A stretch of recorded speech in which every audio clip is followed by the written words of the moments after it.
If you ever find yourself stuck in the middle of the sea, I'll sail the world to find you. If you ever find yourself lost in the dark and you can't see, I'll be the light to guide you.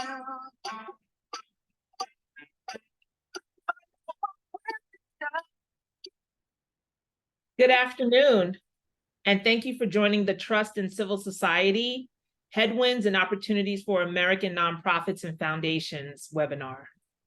My name is Akilah Watkins. I am President and CEO of Independent Sector.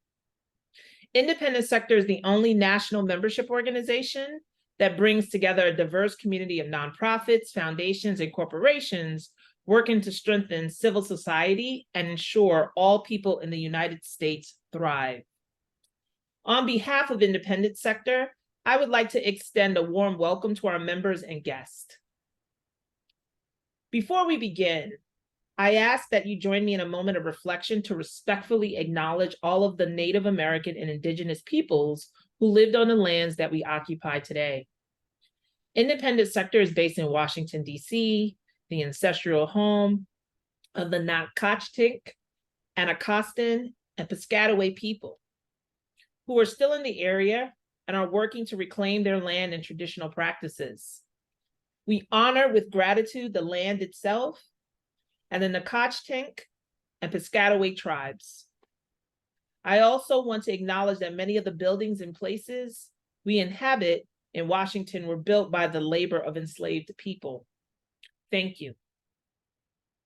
Independent Sector, in partnership with Edelman Data Intelligence, is thrilled to release our 4th annual report of exclusive research findings exploring nuances of trust in American nonprofits, philanthropic organizations, and other institutions, and to convene with you all today to discuss these findings and what they mean for our sector.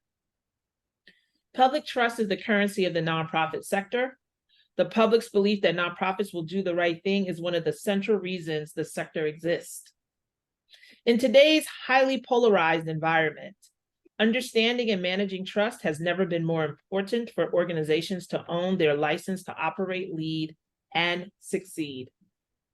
I'd like to introduce our moderator for today's event, Reverend Adam Russell Taylor, President of Sojourners, a member of the IES Board of Directors, and a member of the IES Public Policy Committee. Adam. Thank you, Akilah. It really is an honor and privilege to be able to moderate this really timely and critical session and conversation. We know that, as Akilah just mentioned, the nonprofit sector is a critical source of trust within our broader society. And in addition to kind of trust being the currency of the nonprofit sector, I would even argue that trust is the immune system of our civic life and of a healthy democracy. That's why this annual research is so critical, to get an MRI, to be able to gauge just how people are perceiving and engaging with the nonprofit sector and with foundations. We know that the sector is facing some significant headwinds, as it's shown in the title. And I want to provide just a really quick, broader context about some of those headwinds that also directly tie into some of the challenges we're going to be hearing about in the context of trust. We know that there has been a real dip in the amount of funding going to nonprofits. Giving substantially declined in 2022, a drop of 3.4% in current dollars. Total charitable giving has fallen by only 3 other times in the last 40 years. Charitable giving has not kept pace with GDP. And in 2022, the current dollar GDP increased 9.2%, while giving declined by 3.4%. Recruiting volunteers has also become more challenging for many nonprofits than it was 20 years ago, with almost 50% of nonprofits reporting that they're having trouble recruiting a sufficient number of volunteers in 2022, compared to 29% that said they had that challenge in 2003. And recent independent sector research shows that a significant lower proportion of nonprofits are self-reporting that they're engaging in advocacy or civic engagement compared to 20 years ago. Now, we are going to reflect on some of these challenges, but I would argue that these headwinds are real, but the decline in trust is not inevitable, nor is it insurmountable. And later in the program, we're going to reflect on some of what is happening in hopeful ways to try to reverse some of these trends. I have a privilege of introducing a really distinguished panel that's going to help us make light of some of the data and of the findings of this report. And I admit I'm not going to do justice to their incredible resumes and achievements for the sake of time. But let me quickly introduce each of them. You're going to hear from, well, you just heard from Dr. Akilah Watkins, President and CEO of Independent Sector. We're going to be hearing from Kristen Campbell, who's the CEO of Philanthropy for Active Civic Engagement, or PACE, which is a philanthropic laboratory for funders seeking to maximize their impact on democracy and civic life in America. We also are privileged to hear from Satanya Fair, the President and CEO of Peak Grantmaking, a community of philanthropy professionals dedicated to advancing equitable, effective grant-making practices.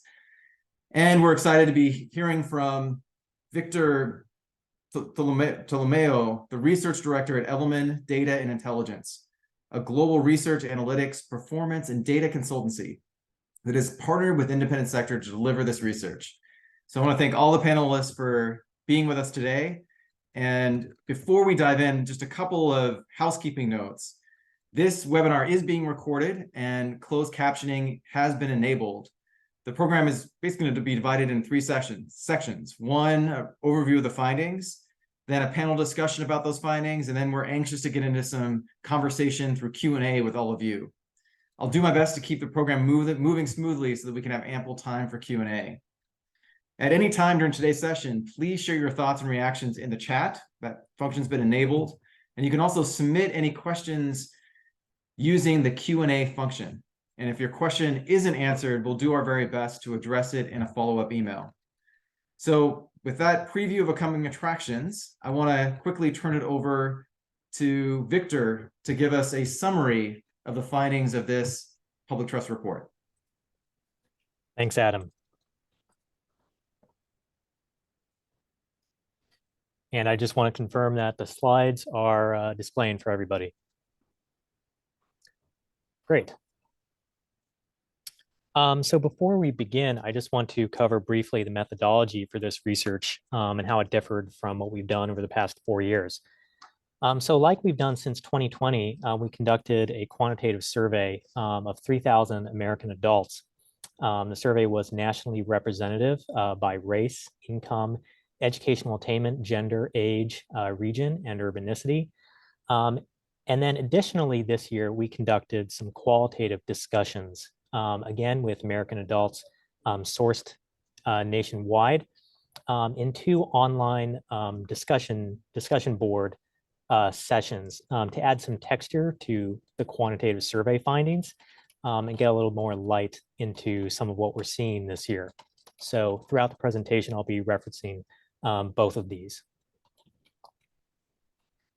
So to jump right into it, the headline is that this year, trust in nonprofits fell significantly by 4 points.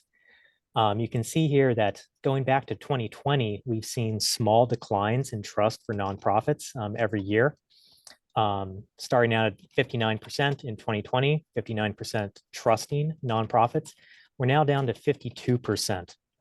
So there's been a steady erosion, but there has been the erosion seems to have accelerated this year. And we'll get into the why behind that in a minute. I also want to point out that on the philanthropy side, trust has been more stable. It's around 1/3 of Americans say that they trust philanthropy. And this has been more stable than nonprofits, but it's important to point out that trust is much lower for philanthropy generally. Another thing to point out here is that distrust, so that is low trust in philanthropy, increased significantly this year to 26%. It's about 1 in 4 Americans. And that was mostly driven by an increase in distrust of high net worth individual giving, which we'll talk about later. But we have a lot of data showing that these kind of populist messages really have the potential to significantly damage trust in philanthropy. So I want to put this into context versus trust in other major American institutions. So nonprofits, the year-over-year change was down 4 points. That was a statistically significant drop, and was the only statistically significant drop in trust for any institution other than the federal government. So I think that the takeaway here is that for the last 3 years, we've been saying that trust in nonprofits has been declining, but it's really been kind of riding the wave of falling distrust across all American institutions. And that changed this year. There definitely seems to be something different happening with the nonprofit sector this year that we did not see in previous years. So I think that's the bad news. The good news is that still a majority of the public does trust nonprofits. Nonprofits are the only sector that we can say that, besides small businesses that are trusted by 55% of the public. And then the other thing to take away here is that the public has a definite preference for trusting institutions that are perceived to be smaller or more local. So you can see that small businesses are fairly trusted, 55%. But when you ask about big businesses, corporations, trust is just 26%. You can see the same general trend looking at government, where local government is more trusted than the federal government or state government. And so that is definitely a play for nonprofits as well. So why did trust fall this year? Well, I think the major reason is that we see that trust in nonprofits and philanthropy is very strongly correlated with the strength of individual personal finances. So for Americans who said that their personal finances were excellent or good, 63% of them trusted the sector, compared to just 41% for those who rated their financial situation as poor or just fair. And the same about 20-point gap is in play for philanthropy as well. And I should note that the share of Americans describing their finances as poor or just fair has increased this year by 3% to a slight majority of the sample, 52%. And then when you look at financial outlook, so not just rating of my personal finances right now, but my outlook, do I think things are going to be getting better or getting worse in the near future? The trust disparity is even larger. People who have a positive financial outlook, they think things are getting better for their personal finances. 2/3, 67% of them trust nonprofits, compared to just 39% of those who think things are getting worse. And again, the share of Americans reporting that their finances are going to get worse has increased 5 points. So we know this is correlated with trust, but why is that? At least for me, it wasn't completely obvious that that would be the case. And the research this year has what I think is a pretty strong hypothesis for why this is the case. And so the first part of it is that in the minds of the public, the nonprofit sector is almost completely identified with charities. When we asked them what they thought the proper role of nonprofits in America today is, most of them said some variant of helping the needy, helping the poor, providing charitable services, providing material aid and support to the community generally. So this, the charitable organizations, this is the lens through which they are seeing the entire sector. We have some quotes on the right here from the qualitative discussion. I think they're pretty instructive.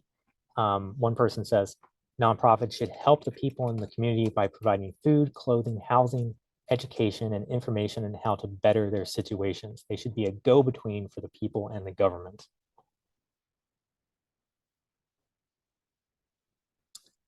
And given this identification of the sector generally with one subsector, charities, I don't think it's surprising that there's also very strong expectations of the sector. Specifically, they expect nonprofits to step in and fill gaps where government or business are either not getting the job done or are ignoring it entirely. We have some quotes here. One says, nonprofits serve to fill in the gaps left by government and private business. If the government and private business aren't doing a good enough job to combat homelessness, for example, that's a place where nonprofits can pick up the slack. So they see nonprofits as picking up the slack in areas where the government is not getting the job done. And given right now, when we are in a national cost of living crisis, people dealing with the impacts of inflation, rising housing costs, the increase of homelessness, this is clearly at top of mind for Americans. And 53% of respondents in our survey agreed with the statement that the nonprofit sector needs to do more to support Americans who have fallen on hard times. They really see government as not addressing these issues. And like we saw, the expectation is for nonprofits to come in and fill the gap and address these cost of living issues. There's a quote, says, our country is in disarray, prices are going up, yet people's salaries are remaining the same. I believe nonprofit organizations need to be more supportive of people and bring about awareness of local issues. There's another quote here. Issues of housing, wealth distribution, the environment have gotten so much worse, even though we see so many new nonprofit organizations trying to tackle the same issues. So I think we're seeing very high expectations that nonprofits fix these problems. And many Americans are looking around and saying, well, my personal situation isn't improving. I don't see things getting better. And I think taken together, that is a major reason why we are seeing trust in nonprofits fall this year. Now, beyond that, beyond the connection between trust and personal finances, we also see a pattern where trust in nonprofits is not evenly distributed. Human services nonprofits, so those are your typical charities, are the most trusted at 68%. Other subsectors like animals and wildlife, healthcare organizations, so like health clinics, things like that, 58%, youth development, 57%, and then the arts, museums, theaters, orchestras, 55% trust. Then there is another segment of subsectors where distrust is much higher. And so you see places of worship where 1 in 5 Americans, 21%, distrust them. Trust is also below 50% for environmental advocacy, civil rights, and civic organizations. And we define civic organizations as organizations that help people volunteer, help people vote, or support local elected officials. And so why do we see this pattern? Why are those subsectors on the right of the screen? Why is trust in them much lower? And unfortunately, like so many things in America today, the answer is political polarization. So these 4 subsectors specifically seem to have become coded in a partisan way. And by that, I mean, for places of worship in particular, trust is much higher among Republicans than it is among Democrats and independents. In the qualitative research, we saw that many Democrats are very distrustful of places of worship generally. And the reason is they essentially, when they think of places of worship, they think of conservative and evangelical Christianity and the perception that those denominations and churches are not aligned with their priorities. So in the minds of Democrats, like how we saw that nonprofits generally are identified with charities, places of worship entirely are being identified with conservative Christians when it comes to people on the left, and that is contributing to lower trust. It's kind of the opposite situation for civil rights organizations. Trust is much lower among Republicans. Just 37% of Republicans trust them compared to 64% among Democrats. And the reason is that many Republicans believe these organizations are partisan. They engage in partisan behavior, and that you see many, arguments made about being funds, misused and things like that. And that's also true of environmental advocacy. Trust is much lower on the right than it is on the left. And then civic organizations, I think, is very unfortunate. What we saw in the qualitative research was that many people across, basically across the partisan divide, have doubts about whether civic organizations, specifically these sort of get out the vote, volunteering organizations, whether they can actually be truly nonpartisan. Many people said things like, well, I believe that civic organizations will help people vote if they align with their priorities. So they're only going to help some people vote. And you heard this from Democrats and from Republicans. Obviously, trust is still much higher among Democrats, but it's only 55%. So what can we do about this? We know that trust is falling, both generally and then particularly this year. There seems to be something different happening related to the economic environment and political polarization. So what can we do? Well, the first thing is that we know that familiarity breeds trust in the sector. So Americans who trust nonprofits and philanthropy are much more likely to be familiar with them, and vice versa. But beyond familiarity, the key to building trust is really engagement, and specifically frequency of engagement. So there was a very clear pattern in the data where respondents who reported engagement with nonprofits reported much higher trust. And this also correlated with the frequency of engagement. So for example, if you attend religious worship services regularly, your trust in the nonprofit sector generally was 60%, compared to 53% for the group that said they just sometimes attend. And then for the group that never attend, it's just 43%. And again, this isn't trust just in places of worship. This is trust in nonprofits generally. So engagement with one type of nonprofit is increasing trust in the sector overall.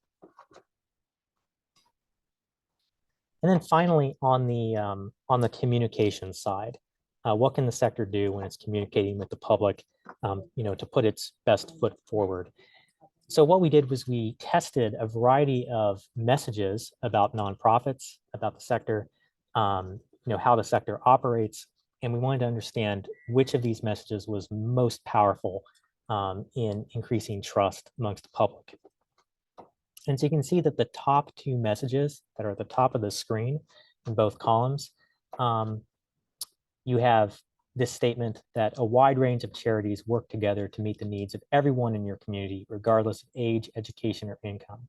Talking about that theme, that charities work for all, increased trust in nonprofits among 70% of respondents.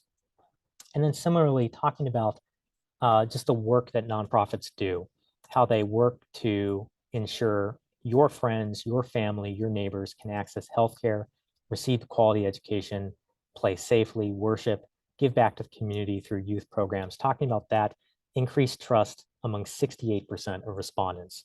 So talking about, the work of nonprofits, how they benefit people in your local community, and then talking about how nonprofits benefit everyone in the community is most successful in increasing trust. So that's I think that's it for the main slides I wanted to present. The full report is much richer. We have a lot of other data points. So I would encourage you to check that out as well. Thanks, Victor. Really appreciate that excellent presentation. You got to give us a lot to chew on, and we're going to kind of get right into it. First, I want to turn to you, Akila. This is the fourth time that Independent Sector has conducted this survey, and I'd love to hear kind of what stands out the most to you from what you have heard. Thank you so much, Victor, and thank you so much, Adam, for the question. Let me share 3 points I think are particularly salient as it relates to this research. One is the decline in trust among nonprofit organizations, just sort of the headline. I'm really concerned that trust in nonprofits fell 4 points in 2023. You know, we have been seeing small declines, but we have seen the largest decline of trust of any American institution. That worries me. And particularly when we disaggregate the data to look at what's driving or what groups are driving some of the mistrust, we're seeing some of the most precipitous drops among women and Gen Z. And that also is disturbing for a variety of reasons when we think about the future of America, right? And then overall, the public sort of deeply skeptical of large organizations. I think that also worries me. What we have seen in the extended version of the data is that there is a strong preference for small local nonprofits over large national ones. So we're paying attention to that and I'm trying to understand sort of the implications. Just indulge me for another minute or two. The increasing high expectations of the sector. Again, I think Americans expect the public sector, the nonprofit sector to sort of step in and operate within gaps that have been ignored by other institutions and by the government. And so, that's increasingly hard to do as a sector, especially if trust is declining and as funding is declining. And we all know that trust is our social currency in the sector. So that worries me. And then finally, I think a really interesting point is that trust in nonprofits is 22% higher among Americans that rate their financial situation as excellent.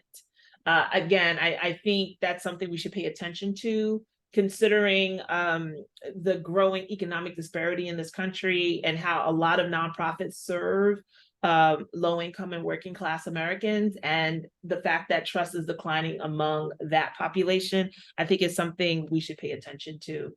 Obviously, we know that trust also increases along with people's financial outlook, their personal financial outlook, but also levels of human capital. So we have seen a correlation between college-educated upper-income Americans and how they support or have more trust in nonprofits and philanthropy. So I think that's an interesting sort of, context we should pay attention to. Yeah, thank you for those insights and those points. Chris, I want to turn to you as someone who leads a philanthropic organization called PACE, centered on civic engagement. What really stands out to you the most with these findings? Yeah, thanks, Adam. What obviously stands out the most is that, unfortunately, civic organizations are the least trusted among all subsectors in the nonprofit sector. And also concerning that we see people worried that politics and partisan bias are impacting nonprofits' goals and activities. Given what seems to be the prevailing view in the data that nonprofits should primarily be providing charity or performing direct service functions, perhaps the public is a little skeptical or concerned that nonprofits have an agenda that they're trying to push rather than serve the public interest, the most vulnerable, or the public sense of what the common good is or what's beneficial for all, as Victor noted in some of the messaging points.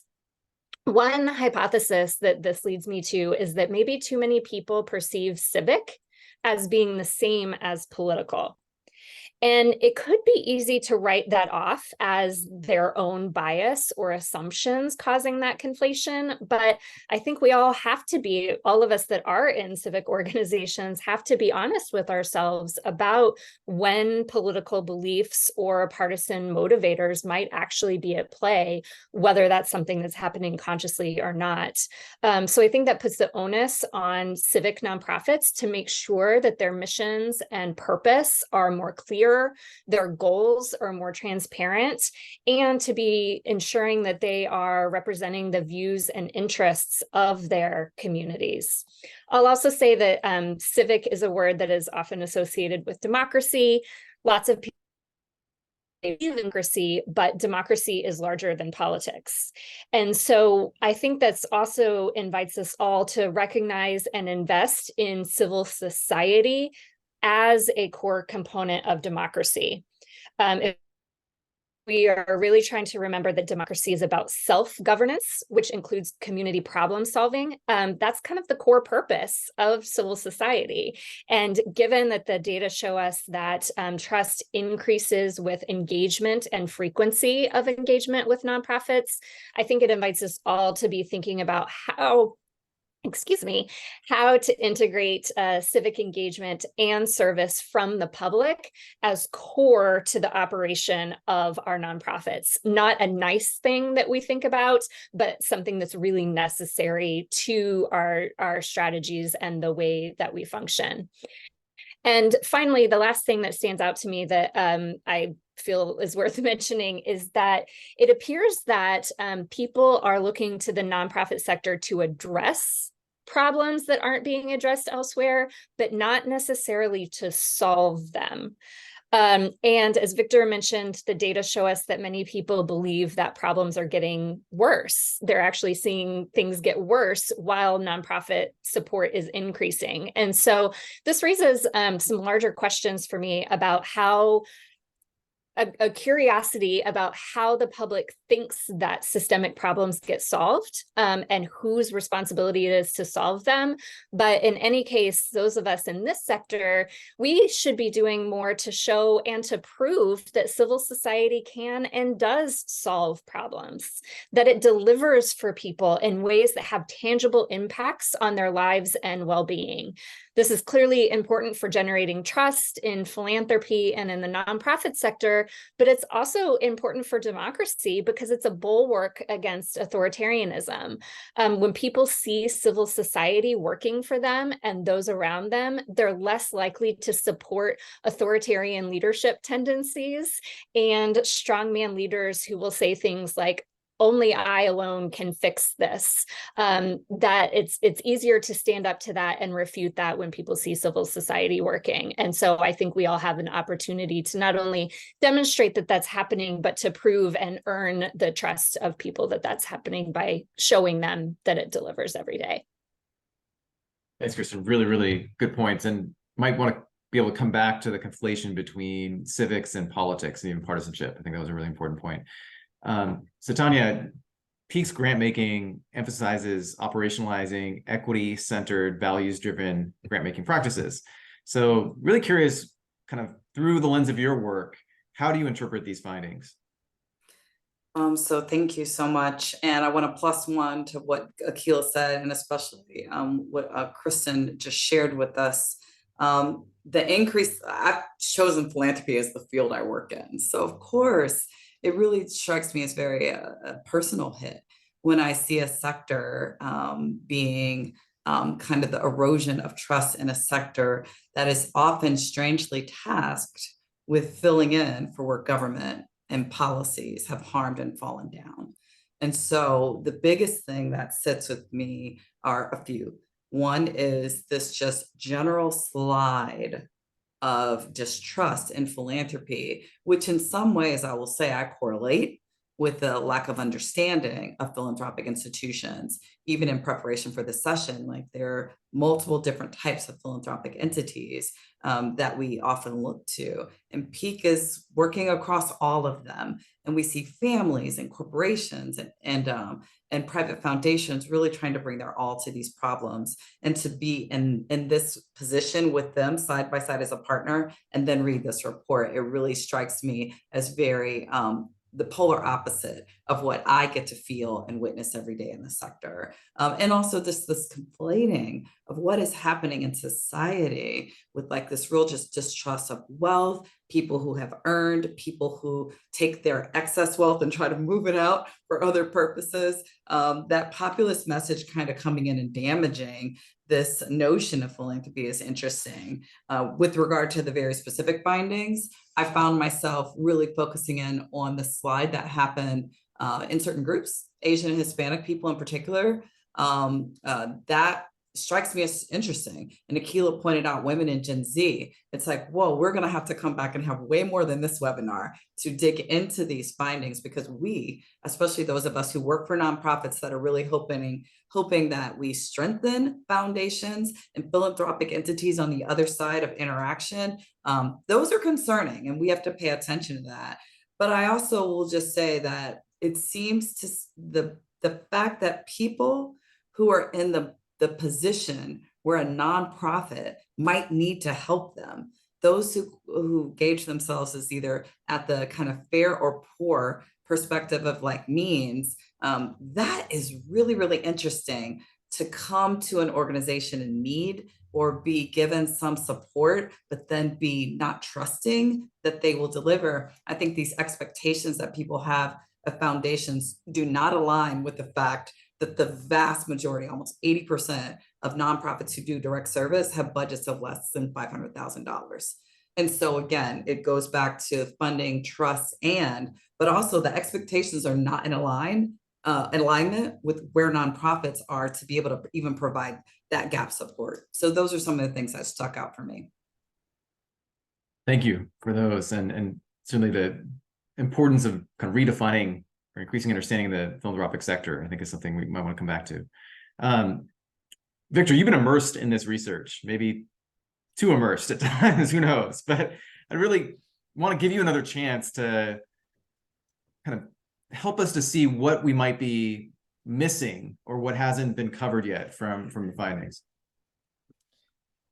Yeah, I think, I think the overall takeaway is that, as Satanya said, the expectations of the public are really kind of not aligned. There's this increasing expectations for the sector to deliver impact, and yet I don't think people quite appreciate, like was mentioned, that most nonprofits have a fairly small budget. We know that support for nonprofits, donations, has been declining, and yet the public's expectations is increasing. And I don't think people appreciate that or understand that nonprofits need support from the public to be able to, solve these problems that they tell us that they expect to be solved. Additionally, I think the implication of the findings is that income inequality is really just a huge threat to the sector. When you have people who, when you have such polarization along, economic lines. And additionally, we know that education is very highly correlated with trust. So people with a college degree are much more trusting than those who are not. And we know that also correlates very strongly with economic outcomes, especially in this current environment. That's a huge warning sign for the sector. And then also going back to this idea that the relationship between a civic organization and partisan politics. That's what really stood out to me, especially in the qualitative discussions that we did. For many, many people, people have lost faith that there is any such thing as a nonpartisan civic organization. I think the political environment we are in right now is so toxic and so polarized, quite frankly, that many people just don't believe that a nonprofit civic organization is possible, that it even exists. Many people said, well, everybody has an agenda. Everybody is, working for one side or the other. It's a very common sentiment on the left and on the right. And I think that's very dangerous, for the future of America and the future of democracy. And then finally, just to underscore the point that in the past, we've been saying that, trust in nonprofits has been falling, very slightly over the years. The sector has been kind of carried by this general wave of increasing distrust for all American institutions. And that is true, and that is still happening. But this year, something different happened. The scale of the decline in trust for nonprofits was not comparable to what we saw for, say, the media or for government or for business. Something very unique happened with the nonprofit sector this year. And I just want to underscore that again. Thank you. We want to pivot in a second to some of the ways in which we are seeing efforts and initiatives within the sector that are helping to rebuild some of that trust, maybe revitalize some of that trust. But I just want to mention really quickly just a couple things that stand out to me as I try to digest what can be pretty sobering news when we think not only about the 4-point decline, but also the pace of that decline being the fastest ever. I would just kind of underscore the point that not only are we seeing a dramatic increase in polarization, it is, as Victor rightly pointed out, a kind of toxic form of polarization that many experts would describe as effective. It is increasingly tied to many different parts of our identity and makes it that much harder to overcome. But even with some of that kind of sobering perspective, I definitely don't think that these trends and these declines are inevitable or irreversible. And we'll talk about some of the ways in which there's a lot of hopeful efforts to try to reverse them. I also think that really trying to clarify what is the kind of proper role of government vis-a-vis the private sector and the nonprofit sector, and seeing them not as being pitted against each other, but kind of using the old analogy, if you will, of the three-legged stool, that you need all three tapping into their best contributions in order to be able to promote the common good. I know that there's some particular points of the faith community, which is one that I work within quite a bit. And it strikes me that on the one hand, sadly, faith is also being kind of dragged down by the polarization. But while on the one hand, faith communities can be a driver for that increased distrust and polarization, but they can also be one of the most powerful antidotes to that distrust and that polarization because of the role that they play within their communities, both as service providers, but also offering a sense of community and so much more. So I want to kind of turn again from some of this bad news to hopefully some signs of good news, and want to quickly ask each of our panelists to share a little bit about either some of their own work or some of the hopeful signs that they see. So first, I'm going to turn to you, Satonia and Satania, and kind of tell us a little bit more about what you see happening within grant making and philanthropy that could help rebuild trust. Definitely. Thank you so much for that question. And there is a Q&A, and I'm just going to combine them because I want to use time efficiently. But where we saw the biggest drop off in the findings was really for high net worth folks as opposed to institutional philanthropy. That was a good question as we were preparing for this session. And so we do know that there are individuals who are coming in and really putting a very heavy hand on how people see what is philanthropy. Opposite, like in my mind, like my public, my customer, my everything, it is the philanthropic sector. It is a mostly institutional philanthropy, which I will describe as including family, corporate, public charities, private foundations, community foundations, regional area associations who bring folks together, and other organizations like independent sector as partners. And so what I'll just say is our principles, we have a set of 5 principles, and they can be great driving forces to get people. People do the work at these institutions. They're not like some bobblehead bodies. They're run by people. And those people are trying to come in and be behind the heart and mission of these organizations.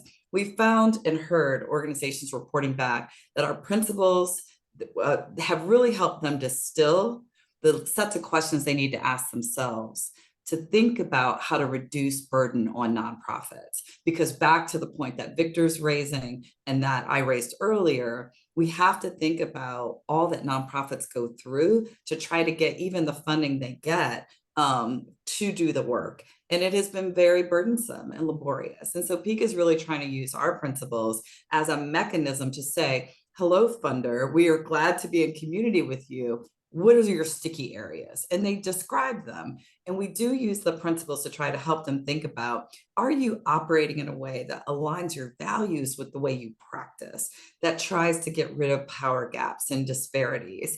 And so that has become, as reported by funders, a key mechanism for them getting to the root of how they show up better for nonprofits as a result of and then the ripple effect is that communities, nonprofits, people who get the benefit can get to those resources differently better. And the nonprofit staff is probably not as broke down when the people show up at the door. And so Peak likes to think about the fact that when we do our mission and vision well, foundations do better, but nonprofits and communities are actually better off. And that's why that's so critical to our work right now. Thank you so much. I'm going to turn to you, Kristen, to share a little bit about the faith, democracy, and social cohesion work that you're involved in, and what can that teach us about dismantling hyperpartisanship and building trust? Oh gosh, how much more time do we have? Fortunately, not much. Okay, well, I'll try to version. go quickly. I think the headline of what we've learned through our initiatives that I think is super important across the nonprofit sector is that process matters, especially when it comes to ensuring representation and earning trust in a diverse and sometimes divergent society. At PACE, we talk about it a lot by saying it's not just about what we're doing, it's about how we're doing it and with whom. And investing in processes also helps us listen to people who are closest to the problems, which is often a core principle in many conservative spaces, as well as in progressive spaces. It really helps us value what the Rockefeller Brothers Fund has called learned knowledge, which is the intersection of what we learn from our experience and what empirical data can and cannot show us and tell us. And that can be really revolutionary to problem solving. And it's also inherently empowering and democratizing. Being intentional about process also gives us opportunities to interrogate, really honestly, our assumptions and motivations, conscious and unconscious, and ask ourselves really honest questions about our work. Questions like, if we're successful, who will benefit? Who will not benefit? And is that still success? Or who is on the other side of our issue? Why do we think they're there? And how do we know? Or another one could be, if we're employing a strategy, would we want that strategy to also be used by others? Would we be okay if that strategy was used against us? These, in a lot of ways, are equity questions, and they are also questions that allow us to value multiple viewpoints and political perspectives, as well as, I think, most importantly, to ensure that we're not perpetuating zero-sum thinking, which is often at the core of both toxic partisanship and distrust. I'll give one quote to close out that I really love from Adam Grant that he wrote in the New York Times back in 2021. And he was talking about vaccine hesitancy, but I think that this quote applies to any number of problems that we're trying to solve. Slightly paraphrasing, he said, "It's tempting to think that we must solve our challenges by any means necessary, but we must remember that means are a measure of our character. So if we are able to achieve something that we are proud of, we need to ask ourselves if we are equally proud of how we achieved it." And I hope that that's something that we can all be thinking about as we're trying to decrease polarization, toxic polarization, and increase trust. Sheila, I just want to turn back to you really quickly. Is there any piece of good news you want to share on what nonprofits can do? So I think a couple of things, Adam, and this conversation has really been amazing. So first of all, I do want to sort of remind everyone that nonprofits still remain the most trusted institutions in America, one of the most trusted institutions in America. Only small business is, is comparable to nonprofits. So I want us to still sort of hold that while we are seeing our numbers going down, we still have an incredible amount of trust. And so, I think the question becomes for us, how do we make sure that we maintain and grow that trust? I think the other thing that we're seeing is values-based messaging works with nonprofits. So I think it was Satanya that talked about, how we talk about our work, our messaging around, the different parts of our sector, such as charities, health and human services, how they benefit all of Americans, right? Like, how do we describe our work, How do we describe the people that work in our sector? You know, I really think our messaging should really focus on our shared values as Americans and not just solely data points. So I think that's one strategy. You know, I also think that large majorities of Americans believe it's also appropriate for nonprofits to engage with policymakers too, right? And advocate for causes and the communities in which they serve. That I think this information or this research really helps us understand that advocacy is really important, especially as nonprofits sort of engage in systemic change, and that those messages to the American public, we think could help restore and grow trust.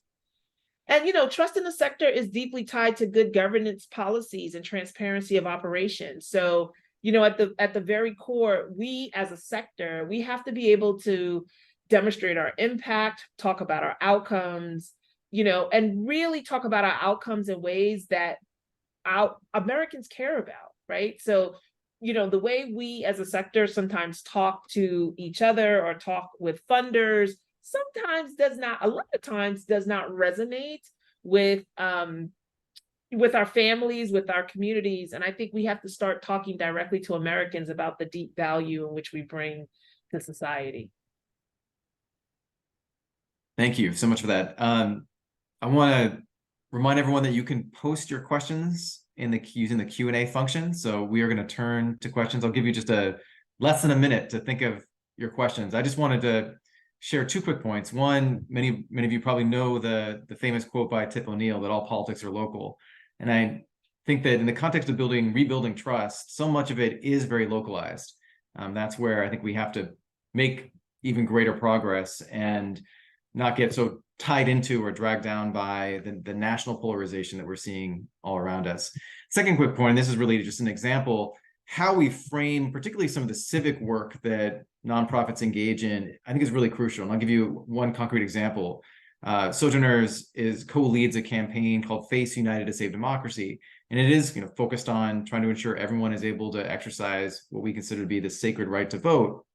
But we frame that campaign very much in a commitment to Imago Dei, this kind of core Abrahamic belief that everyone is made in the image and likeness of God. And by kind of framing it first and foremost in theological terms rather than political terms, we've been able to get a lot of traction with more conservative evangelicals and mainline Protestants and Catholics and others. And so again, some of that framing might be something that we need to push ourselves around as we think about how to engage on the civic front. So I want to dig into some of your questions. It looks like got a couple here. I'm going to start with one from Amanda, who is asking us to speak to the even greater, although stable, distrust in philanthropy. How is distrust trust different on that score? We touched on this a little bit, but give you a chance to tackle it some more.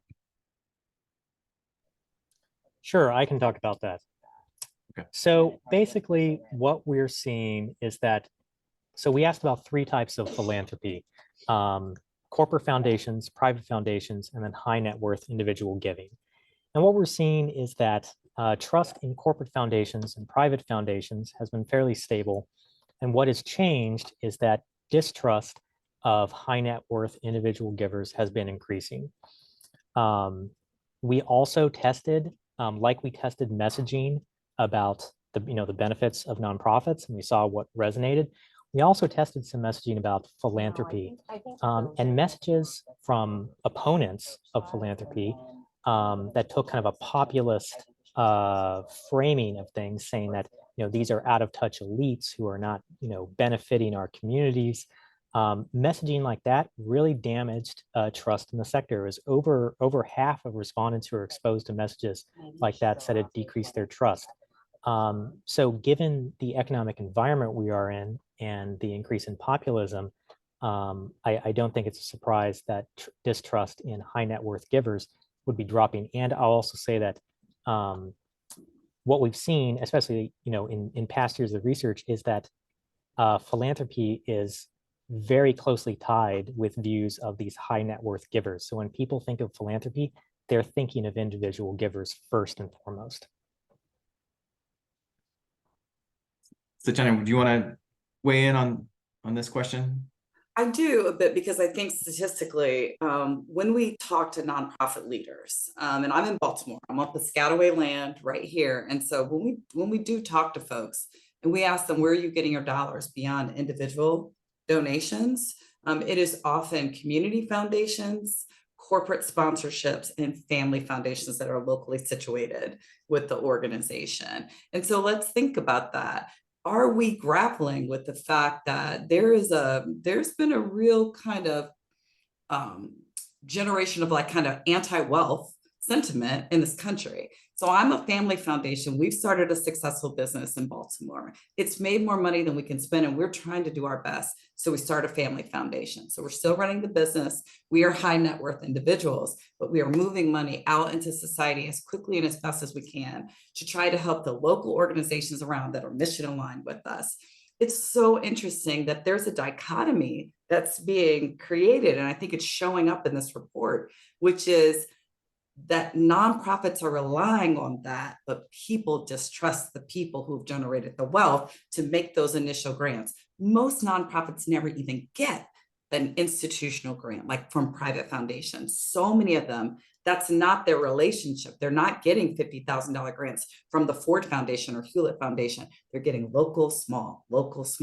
But yet it's like that person who's wealthy in my community is distrusted on their face because they could not have ever made that money through positive means. So we really do have some deeper conversations, right? When we start to get into the statistics and conversation with both community and nonprofits at the local level around how they're funded, that we have an inherent problem that we haven't not yet solved. And I think this report just really echoes the level of kind of learning education that we still have to continue to do as we work in this sector and as we try to be a positive influence in community. Thank you so much. I want to ask a question that definitely is not a softball. This one is a tough one, but I think we're up for the task. So if the public sees us principally as a gap fillers, taking up the slack for government and industry, don't we start with an automatic deficit in trust? If we start from a deficit position, not using an asset-based position, how does that impact trust toward the sector? I mean, I'm more than happy to take that, Adam. In some ways, I want to flip that question on its head. I mean, as government has retrenched, right, the social contract with Americans over the last 70 years, who do Americans go to solve their very core and basic needs, which is the nonprofit sector? I actually think is actually one of the most beautiful compliments we can have, right? Because think about it. Who do you go to when you're in need? You go to people you trust. And I think Americans go to nonprofits because they trust them. We know that spatially, that when folks see nonprofits in their communities, they do build systems of trust with them, right? And so I think in a lot of ways, trust overall has been declining. And again, some of the reasons we're looking at is because people feel very unsure about their financial positioning, their individual financial positioning in America. So I in some ways, I want us to look at this conversation of, the sector trust within the larger context of Americans and how they feel about, how unsure they feel about their future. And I think that's a key takeaway here.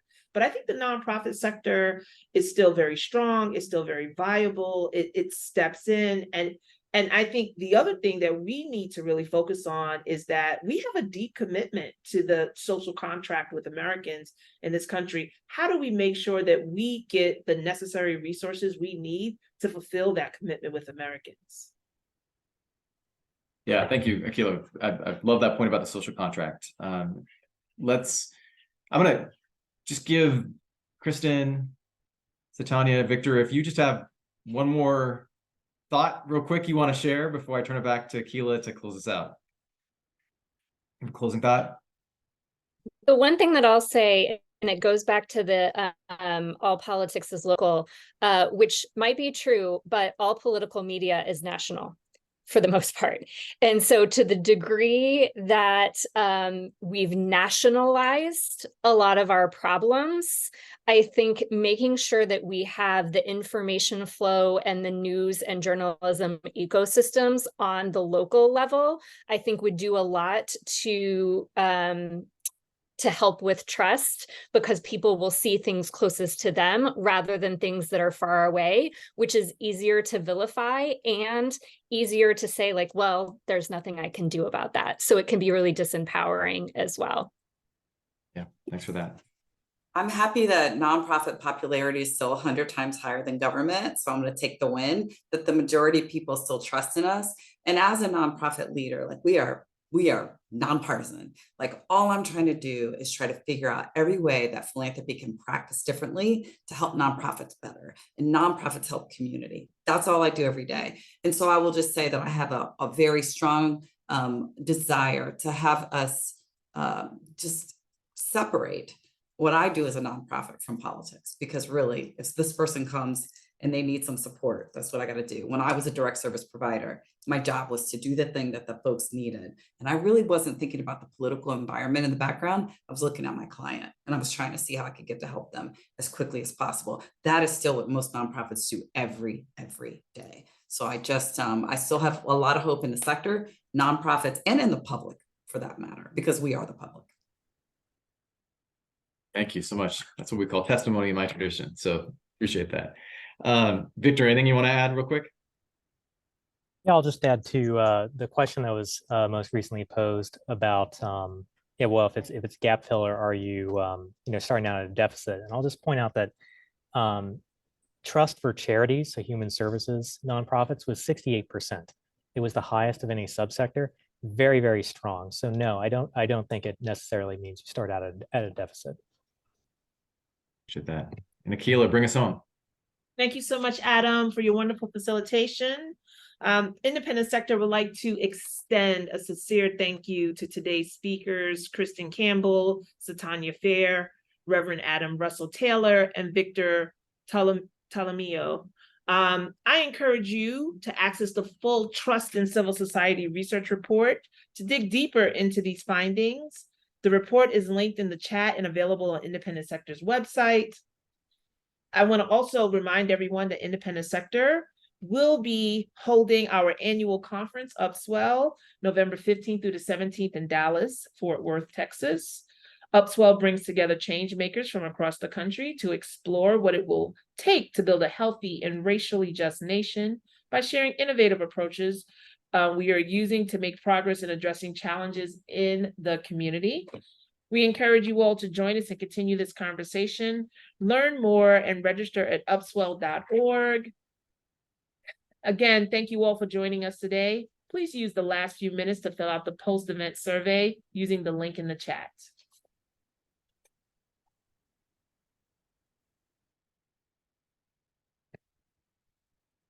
Thank you.